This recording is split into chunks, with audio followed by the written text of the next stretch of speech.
I fight for people, stick up for people. That has always been in my blood. Tonight, new warfare in the battle over Scientology.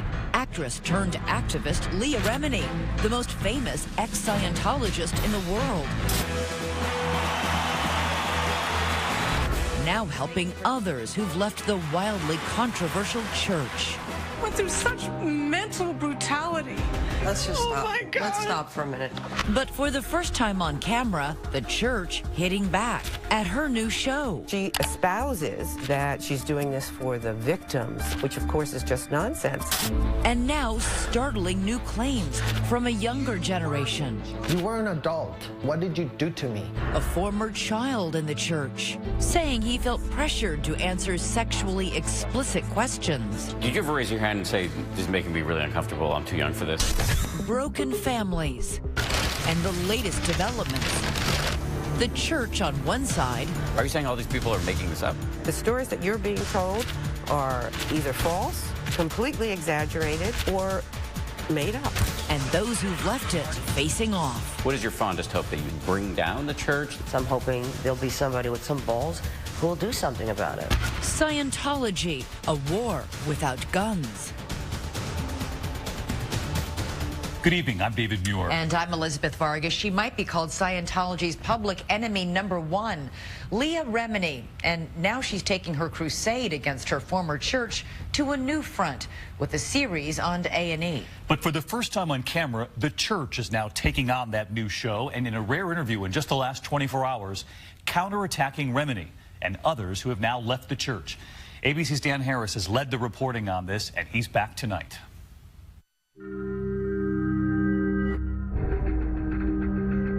What if you spent most of your life, maybe all of it, devoted to a religion that demanded much of your time, your money, and your mind? It is our responsibility to be Scientologists, no matter where we live or work, no matter our resources or excuses. What if you then publicly broke from that religion and the entire belief system that defined your world? I mean, if you're a Scientologist, you see life, you see things the way they are, in all its glory.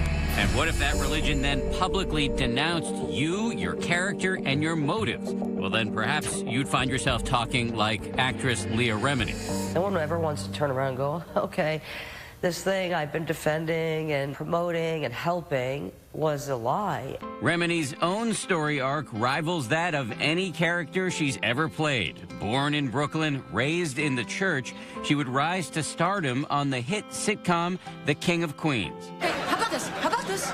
I go over there, punch him in the head, and come right back. Carrie, no! Like Tom Cruise and other celebrity Scientologists, Remini vocally supported the church. We are the most ethical group you're ever going to find, and actually the only group that's really making change for mankind. I promoted the church, I defended the church. The church believes Scientology can liberate the individual mind and indeed the entire human race from its current state of enslavement by studying the teachings of its founder, the prolific 20th century science fiction writer L. Ron Hubbard. Scientology means knowledge or truth, study of. Hubbard's elaborate belief system involved an alternate history of the universe and a unique vocabulary to describe Scientology's concepts and practices. He is a spirit, and he actually can exist independent of his body. This is one of the more interesting discoveries in Scientology. The church's promotional videos highlight its international efforts to quite literally save the world.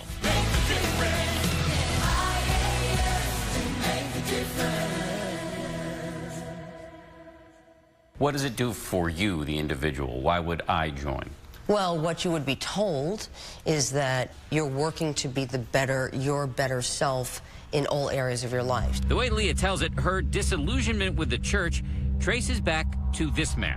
My name is David Miscavige. David Miscavige, who took over the church in 1986 after Hubbard died. They would call me a word called disaffected, which was that I was showing signs of not being in line with the group. That disaffection has driven Remini to join a group of former Scientologists crusading against the church as passionately as they once defended it. The actual writings and teachings of Scientology is harmful, and dangerous to people. After leaving the church in 2013, then penning a sulfuric tell-all, Leah has now taken off the gloves completely. Who are you working for? Escalating her battle with Scientology as the paid executive producer and star of a new A&E series. So how would you describe the show?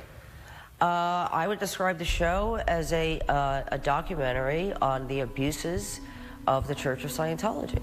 Each episode finds the former sitcom star crisscrossing the country, harvesting tales of other disillusioned ex-church members. And I went through hell.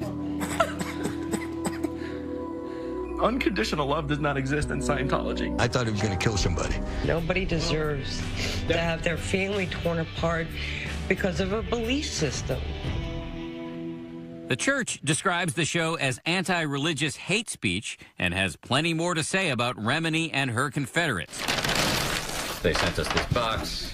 It's filled with documents, thumb drives with video. I've seen the most disgusting comments on things towards Scientologists from people who have no idea what it is. Look at it yourself and don't rely on some other third party to tell you about it. All those charges and countercharges, sometimes boiling over into open confrontation.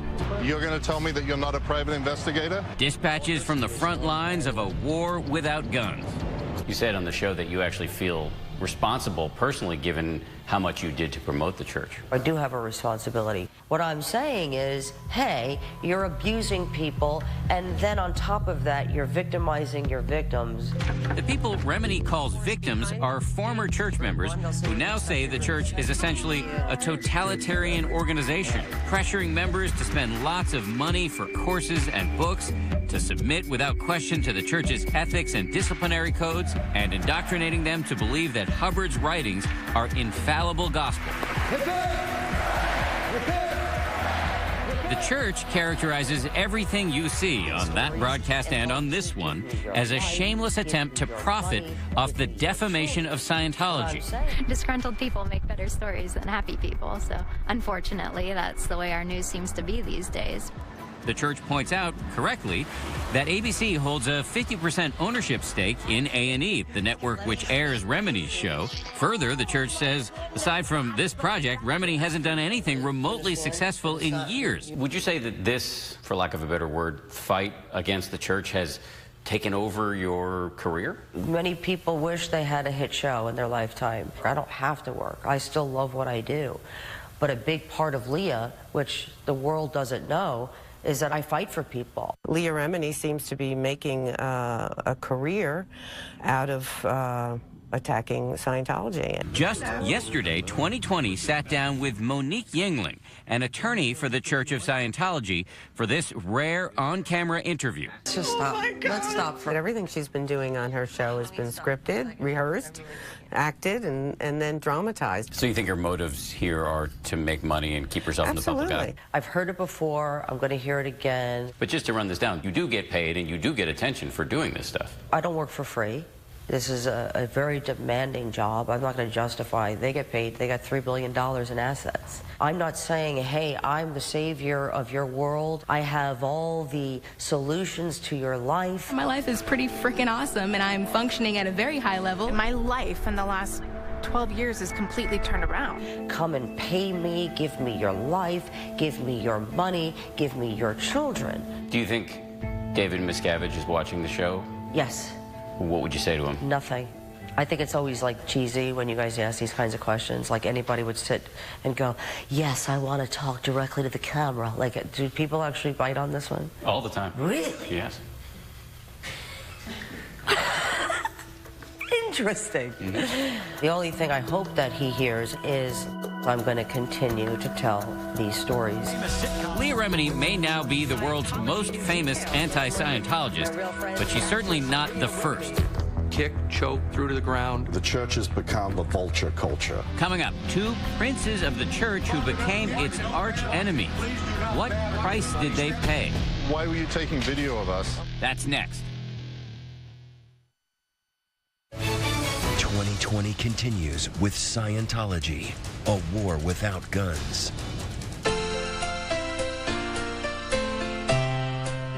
The year was 1990. Words from a book showed me the way.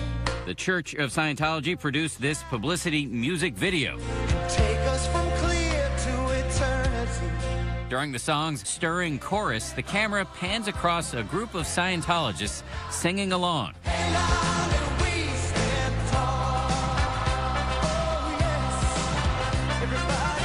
That there is the church leader, David Miscavige, front and center.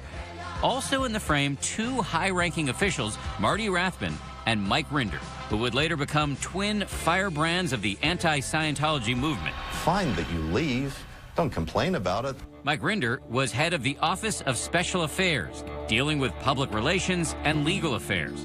He left in 2007 after what he calls a crisis of faith, fueled, he says, by multiple instances in which David Miscavige himself punched or struck him. David Miscavige has two personas. He has this public persona where he's all like a politician, glad-handing, shaking hands, smiling, happy, and then he becomes very cruel, very controlling, very vicious. I'll tell you, from my perspective, the person getting harassed is myself and the church. Rathbun, who served as Miscavige's number 2, worked extensively with top-ranking celebrity Scientologists during difficult times, such as Tom Cruise's divorce from Nicole Kidman. I did little else but work to recover Tom to Scientology and help him get through the divorce. But Rathbun told ABC he became concerned as Miscavige turned increasingly violent. There was two other top managers within the church that he regularly, hit with his fists,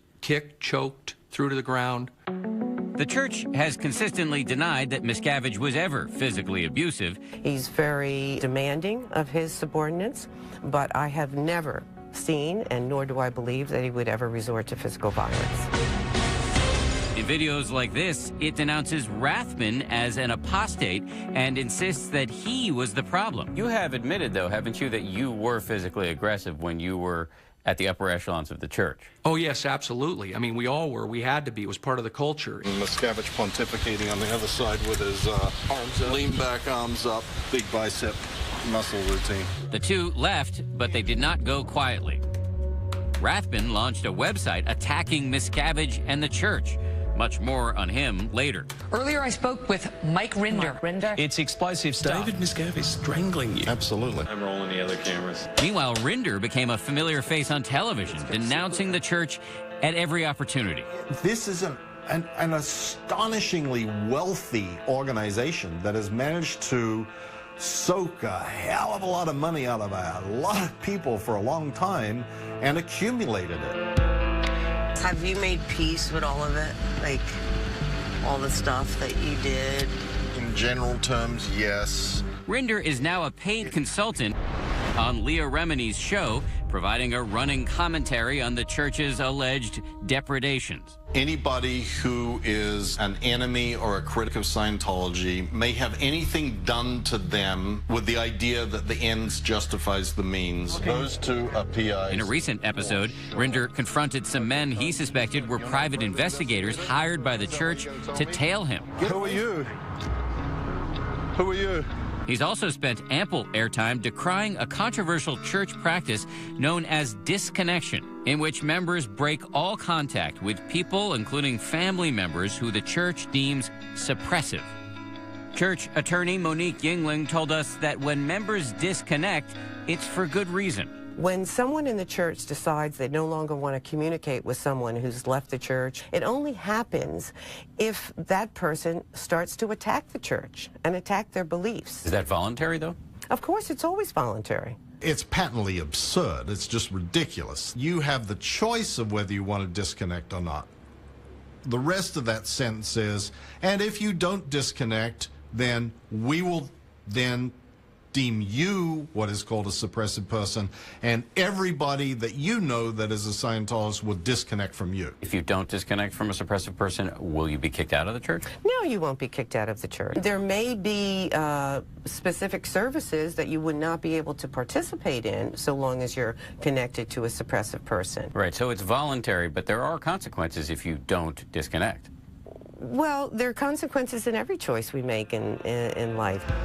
In this building... The church points out that Mike Rinder has been attacking his former religion for years, and sometimes for money. That is in part why, according to the church, Rinder's family has disconnected from him. My son is in that building. This is called the Superpower Building. We paid a visit with Rinder to Flag Base, the church's spiritual headquarters in Florida. When's the last time you saw him? 2003, maybe. This is why I do what I do. This visit was considerably less eventful than this one back in 2010. You're violating the law. When Rinder went looking for his son Benjamin with Marty Rathbun in tow. You just need to leave right now. You're not welcome here. Sir, you're bumping up against Watch me. it. Don't batter. Watch it. Please do not batter. Watch it, buddy. Step out there. Show me the line. church has strenuously exerted itself to discredit Rinder. He knows that what he's saying is false. It provided us with these interviews with his estranged children. He's just trying to create a fabricated story or something. And I said, I want nothing to do with him. I wouldn't really call him a dad. I don't remember my dad ever being there.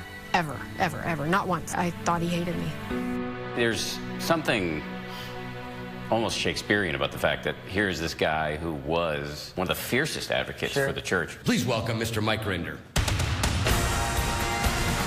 Who's now on the receiving end of the office he served.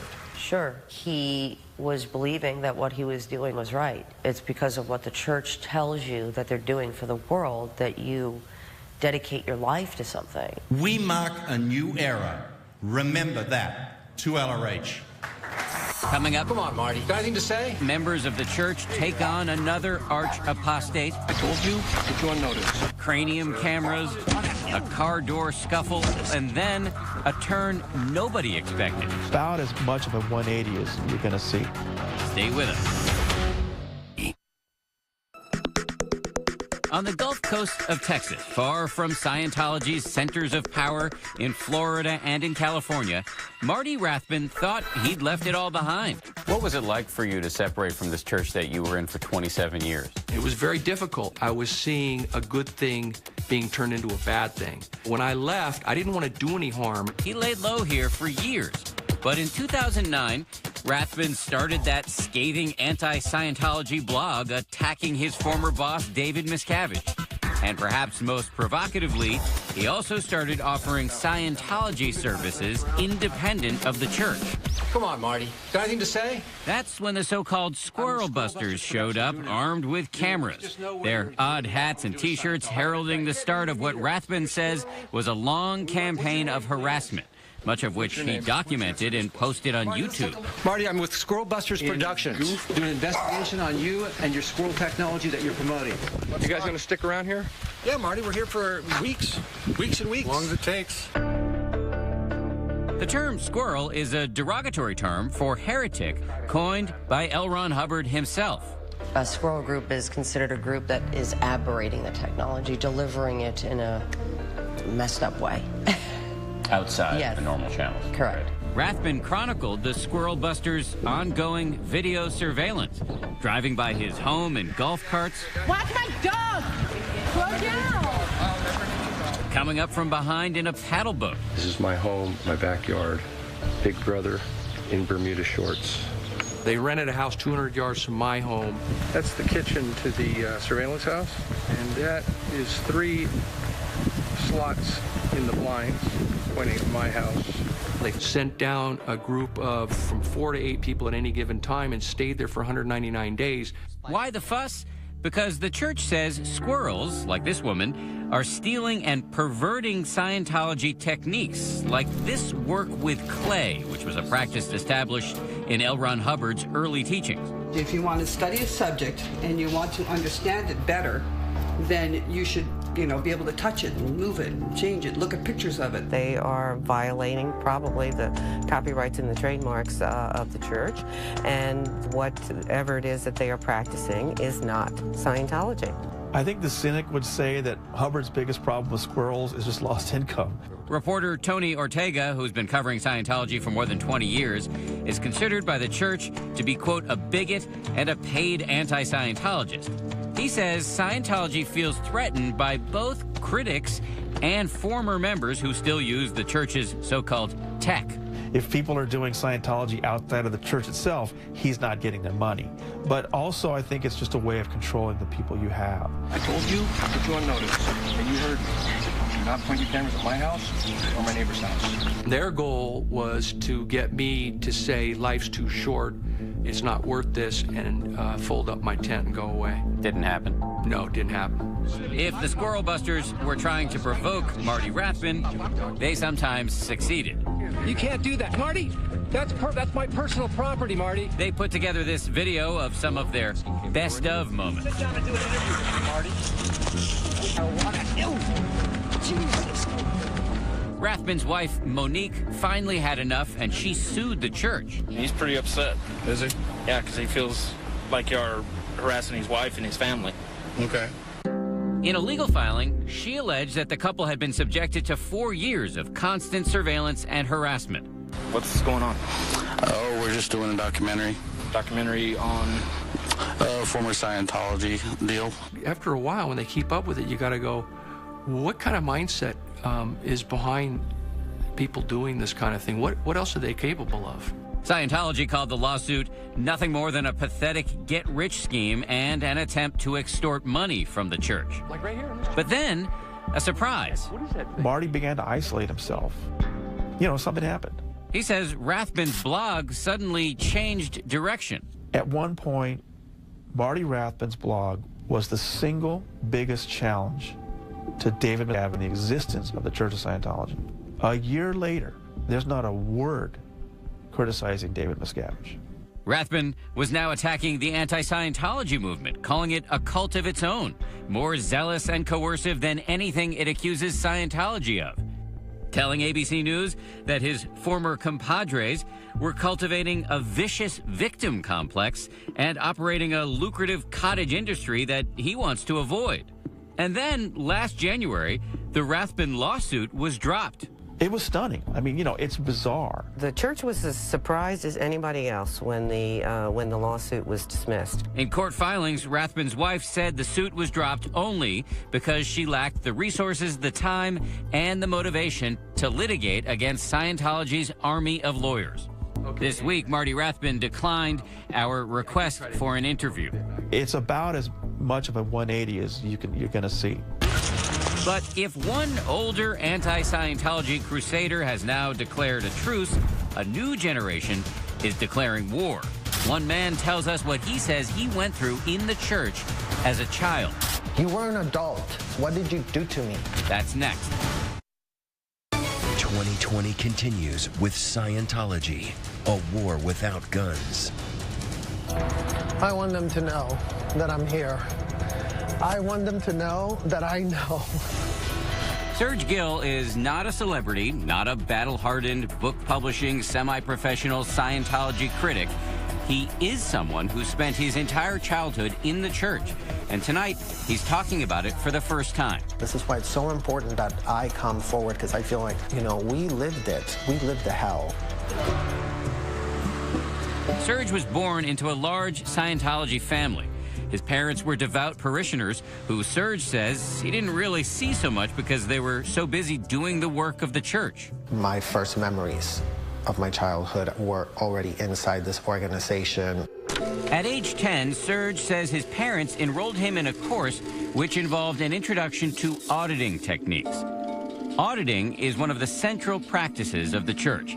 It's a kind of therapy using a device invented by L. Ron Hubbard called an e-meter, which is supposed to help liberate you from negative feelings and the trauma of past experiences. This is just a flow of energy that's coming from the meter through you back to the meter. But once a thought comes in, that thought, that picture that you have, and that is registering on the meter.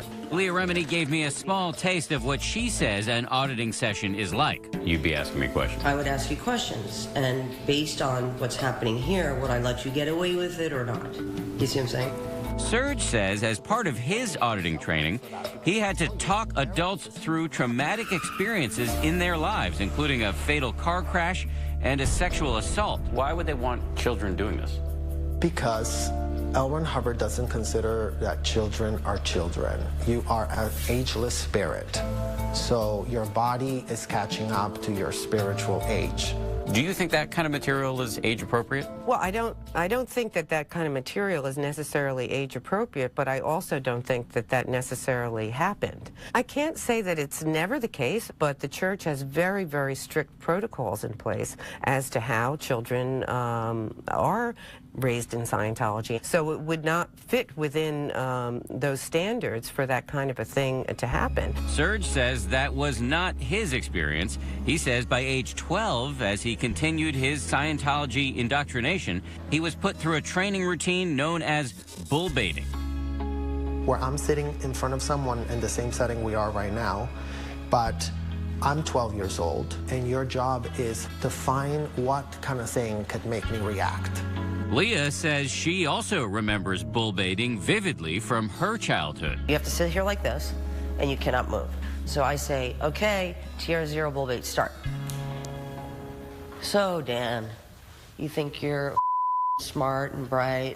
Do you know that, whatever, I'd get on you and say it and hope that you didn't react. And if you reacted, they go flunk, start, they do it again. They keep doing it until you are no longer had a reaction to that. Leah says bull baiting could sometimes include sexual language, something Serge says he experienced as a minor. You know, do you just profane? We've spoken to a number of former Scientologists who say that in the process of participating in bull baiting, they encountered provocative sexual language from adults. What's the church's reaction to that? I can't say that it never happens or that it has never happened, but if it were brought to the attention of the church, it would be dealt with very strictly and very firmly, and the church does not put children in the situation where those kinds of things could happen, because they normally would be in training classes, whatever, with people of the same age group.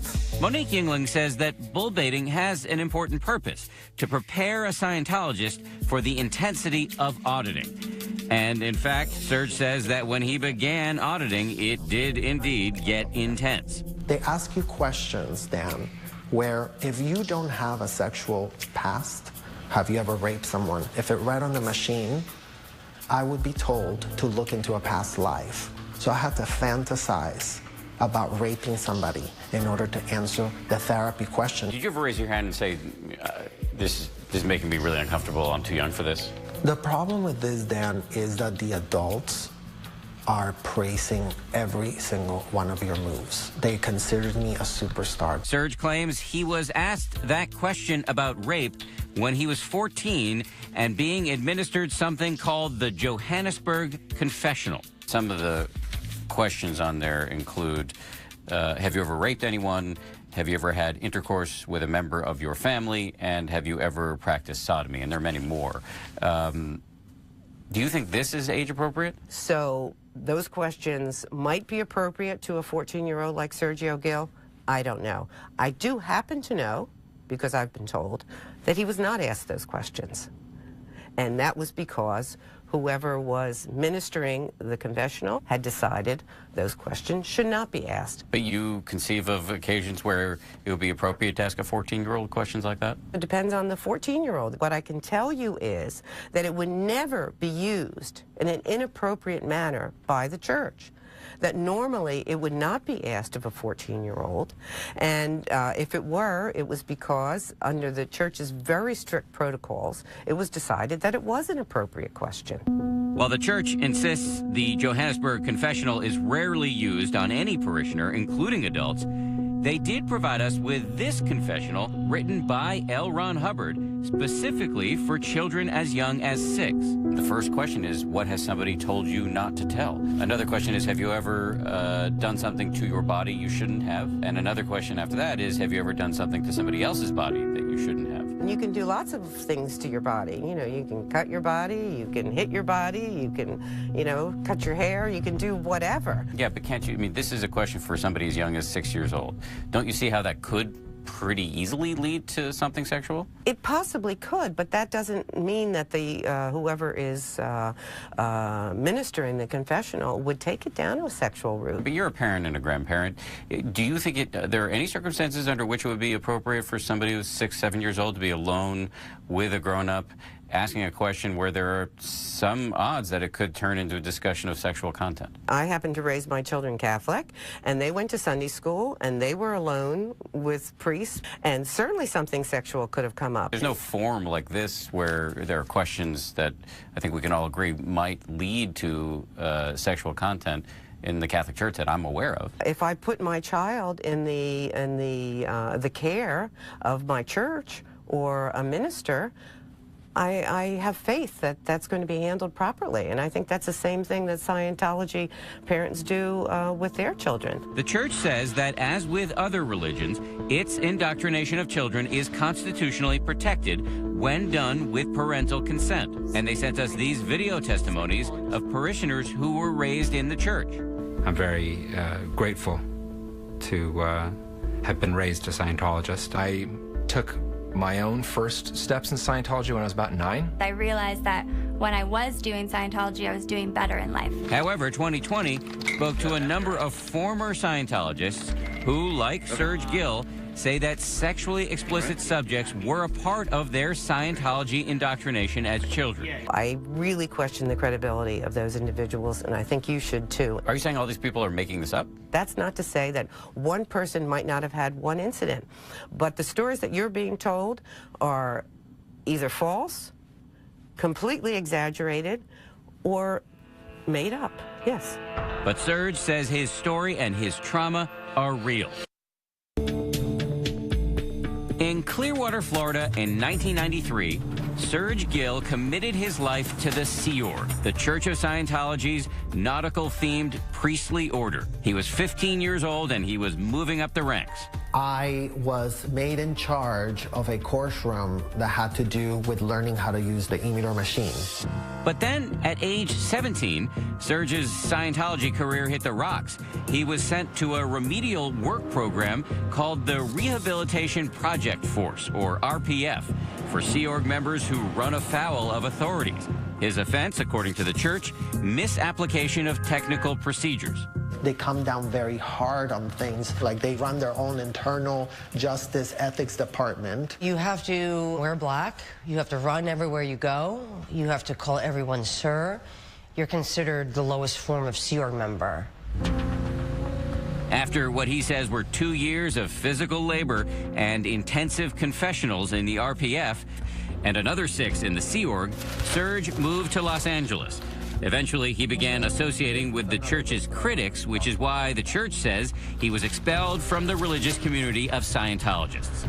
Was it destabilizing to be out in the world away from everything you had ever known? Dan, I cannot emphasize enough how damaging it is when you find out that your entire life was a lie. When you understand that your parents took you through this whole thing, you never had a chance to decide on anything, and this was all just indoctrinated into you. It drove me to the biggest depression. In the depths of his depression, he says he did exactly what Scientology tells people not to do. He consulted a psychiatrist. Psychotherapy can be viewed as a natural rival to Hubbard's approach to mental health. Don't associate Scientology with such people. Psychiatry cannot point to a single cure. Scientology has described psychiatry as an industry of death. Why is that? Well, I think that's a catchphrase, but what Scientology has worked hard against are abusive practices of psychiatry, not psychiatry in general. You say not psychiatry in general, but an industry of death. Well, sounds pretty general. Well, because unfortunately there have been a lot of abuses, and psychiatry has caused a lot of deaths. Therapist Rachel Bernstein says those are scare tactics, and she says she sees the impact on former Scientologists she treats. They've been made to feel so scared of therapists in general, because they've been told that they're going to be locked in, and I'm going to put electrodes on their heads. And it's keeping the blame on the victim. The church denounces Bernstein specifically as biased and unethical. But Serge Gill says his psychiatrist was nothing but helpful. It was the best thing to happen to me, because finally I had someone that had a clinical understanding of what was done to me and what was sold to me. The therapy with my doctor was everything I wish I would have had. Just someone that would listen to me and understand me and not judge me. He says psychotherapy finally allowed him to deal with his experiences and also to see that it was actually healthy for him to cut ties with anyone in the church, including his family. He is capable of manipulating, lying, and saying things that are not true. The church sent us these video statements from Serge's father and his sister attacking his character and his credibility. One thing that should be known about Sergio is that he's a really, really amazing liar. There's people out there saying, stop the disconnection. I say, bring on the disconnection. Disconnect yourself from toxicity, because it's not okay. This is insanity. There's nothing that is socially intelligent about this equation whatsoever. Serge says he's now regaining his mental health and rebuilding his strength to take on the church, possibly in civil court. What happened to us as children cannot be happening to any one more child. This is just unconscionable. With this interview, Serge has now officially joined the ranks of the anti-Scientology movement. When we come back, the movement's most famous face talks about her new line of attack, one that might hit the church where it hurts the most. What do you think about that, Dan?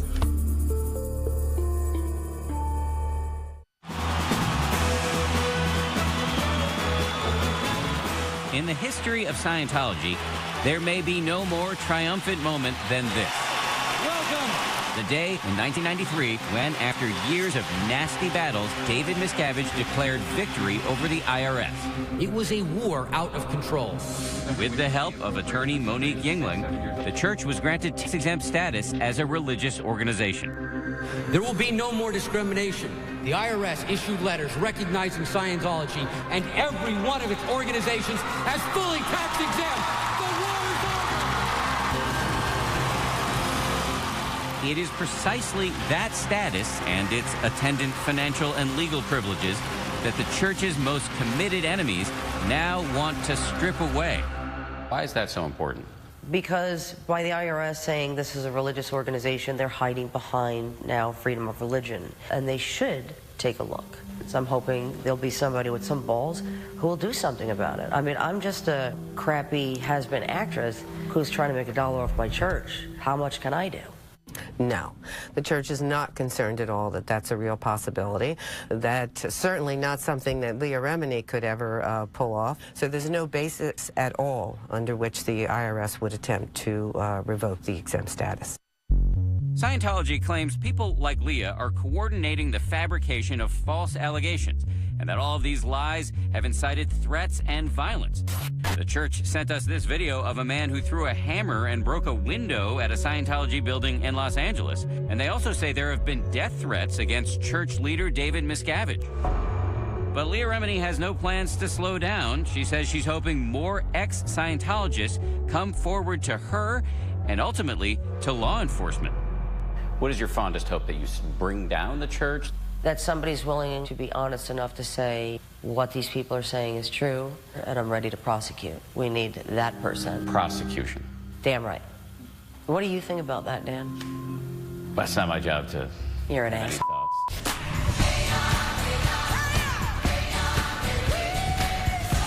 The church insists it will continue to stand tall.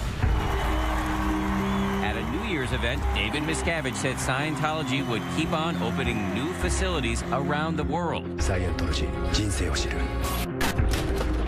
It will also be expanding its gleaming television production facilities. Here's what the church has to say about their disconnection policy. And meanwhile, with Leah Remini in talks for a second season of her show, it seems certain that the Scientology wars will continue. neither side is running short of ammunition. So you're not going away? Oh, I'm not going away.